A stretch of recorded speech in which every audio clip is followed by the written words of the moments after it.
Hello there, YouTube, subscribers, friends, fellow riders. Nice to have you with me again. I've picked up my Am Spyder F3 after having it serviced at Mountain Motorsports.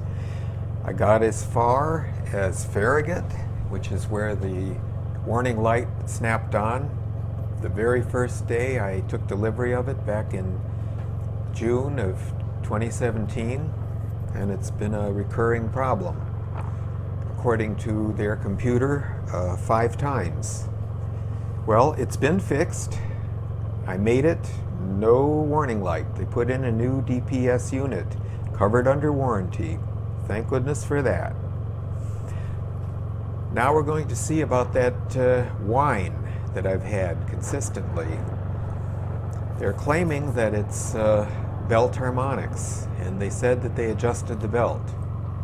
Well, why don't you give a listen as I start her up and see if you think it sounds like belt harmonics to you. Come on, get your gloves on, Johnny. This isn't supposed to take forever. See, I still got the little yellow tags with my name on it so they wouldn't lose my bike or my key. That's kind of reassuring, isn't it?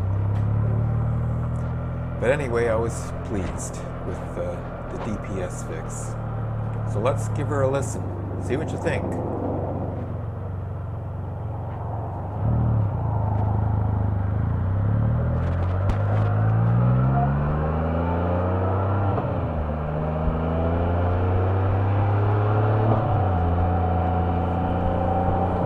Actually, I think it whines as much as it ever did.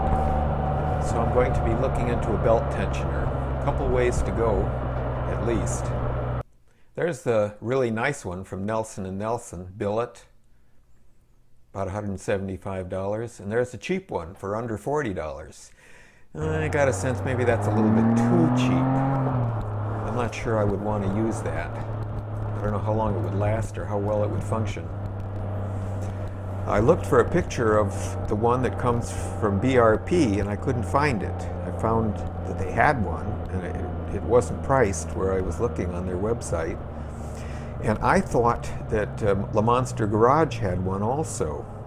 Turns out what it is for about $60 is it's just the roller, which they claim is a better roller than what comes on the one that comes from BRP. I don't know. Maybe if you've got 50, 60, 70,000 miles and the thing seizes up and destroys your belt, that might be something worth doing. But I don't know if anybody has ever experienced anything like that. I guess I'm looking for suggestions. The billet one looks like a nice way to go. It's like a nice solid piece of hardware. It's not cheap. I don't know what BRP charges for theirs.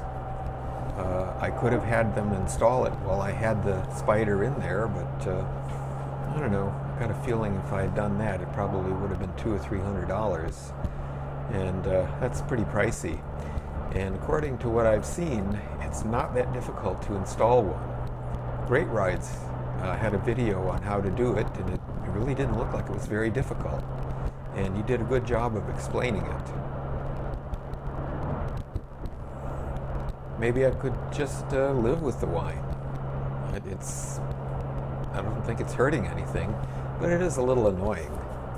And what really bugs me is that here you pay anywhere from $16,000, $17,000 to well into the 30s for a Spyder, and it's not standard equipment. If it's a problem that everybody has, for heaven's sakes, why don't they include it? Well, I guess it's kind of like all the bike and whatever manufacturers is that they get you to buy it, and then you find a need for things that didn't come with it and you have to go out and spend more money. I know it works for Harley Davidson, and I guess it works for BRP too.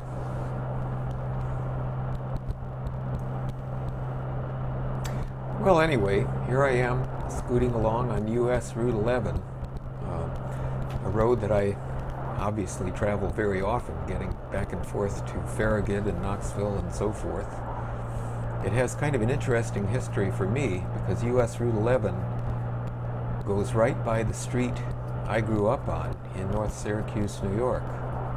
course, there they call it Brewerton Road. Anybody that's from upstate New York may be familiar with that.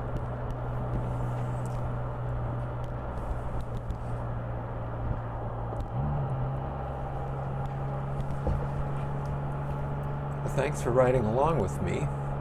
Please chime in and let me know what you think about belt tensioners. Do you have one? Do you like it? Where'd you get it? What'd you pay for it? Anything else you'd like to contribute?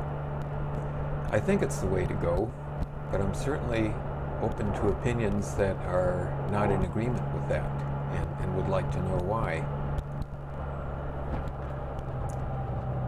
So everybody out there, ride safe, enjoy the ride. Summer, it's hot. Came home fairly drenched, or I will come home fairly drenched, as I usually do, because I do try to wear all gear all the time. I think it's a good idea. But anyway, have fun. Speedster Johnny out.